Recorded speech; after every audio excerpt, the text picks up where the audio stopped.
And that brings us to our CBS 21 political insiders, Tony May, Charlie Giroux joining us. Surprise, Charlie? Disappointed. Yeah. Last night was an opportunity for Pennsylvania to move forward. This really wasn't a Republican bill. It was a bipartisan bill. It had a Republican's name on it, Nick Micozzi, because he's chairman of the committee, but it was backed by a substantial number of Democrats in the House. Unfortunately, it failed by a very narrow margin. Hopefully, they'll be able to get this done by week's end. Yeah, there were 101 votes up on the tally board at the outset. You need 102 votes to, well, actually, the amendment itself would have passed it with 101.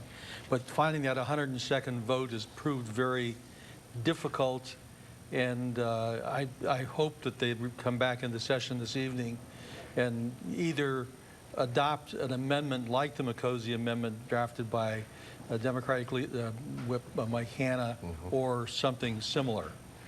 You think this is going to happen by week's end? It's a do or die thing tonight. It's going to happen by tonight, or I think we're done. Now, we're still talking about major funding, the bill with the major funding in it, right? Yeah, not the funding. No. bill, That was kind of dismissed out of hand. This is still a $2.4 billion package. Essentially what the commission asked for 2.5 years ago. Right. Some technical tweaks here and there that have changed or will be changed after the bill finally passes.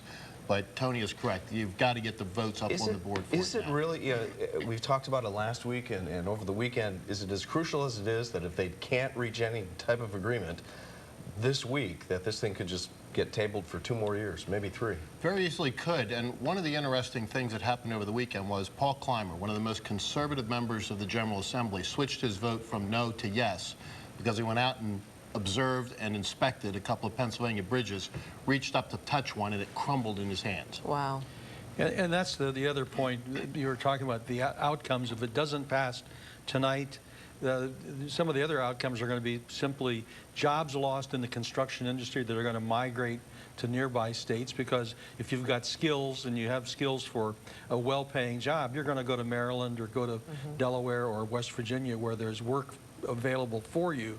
And there's going to be more bridges weight limited and the repairs not made in a timely fashion to roadways. I ran into Glenn Grell last week, and he said that they'd been talking pensions. He said there's no way anything's going to happen on pensions right now, but that brings me to the games of chance, which is now going right ahead to the governor's desk. Do you think he'll sign this? Yes. Okay. Is it a good thing, Yes. though? We've heard from a lot of VFW saying this is going to hurt their fundraising opportunities. Well, I think that they'll be all right. I think that it will hurt their ability to raise money, but it won't hurt their attendance of veterans coming and other associate members coming to bars that are club licensees. I think they'll be all right. It will reduce their profitability, which is one of the reasons why the bar and tap room owners wanted this, because it's just a low overhead kind of way to raise money for the bottom line to keep small neighborhood bars operating. Charlie, we'll give you last word. Well, I don't disagree. I think it's going to get signed by the governor. I think those are the two competing forces here. Interestingly, it wasn't folks saying we shouldn't have more gaming. It was folks saying we want the gaming for us. Right. All right. All right. We'll have to see what happens with the transportation, though. That one is critical. It is critical. Well, you can catch our political insiders, Tony May, Charlie Giroux, here every Tuesday on CBS 21 News at 5:30 and every Sunday for statewide political news. That's right. Join us for Face the State at 11:30 right here on CBS 21, Sunday mornings at 11:30, right after CBS's Face the Nation.